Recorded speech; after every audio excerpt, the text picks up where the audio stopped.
HS দ্বিতীয় বৰ্ষৰ ছাত্ৰ-ছাত্ৰীসকলক পৰীক্ষাৰ দিন বঢ়াই দিব লাগিব। দ্বিতীয় বৰ্ষৰ ছাত্ৰ-ছাত্ৰীসকলক পৰীক্ষাৰ দিন বঢ়াই নিদিলে ছাত্ৰ-ছাত্ৰীসকলৰ বিভিন্ন কাৰণত সমস্যা হৈ পৰিব।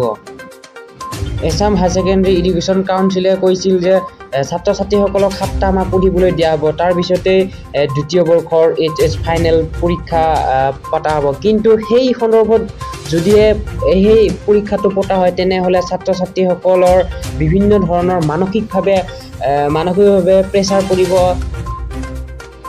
বিশেষকৈ সেই প্ৰভাৱটো চৰকাৰী স্কুলবোৰত পৰিব, যিহেতু চৰকাৰী কলেজবোৰত প্ৰত্যেক দিনেই অধ্যয়ন কৰা নহয়, যিহেতু শিক্ষকৰ অভাৱ, কিছুমান ছাবজেক্টত শিক্ষকেই নাই, বহুত বিভিন্ন ধৰণৰ চৰকাৰী স্কুলবোৰত বা কলেজবোৰত সমস্যা হৈ পৰিব।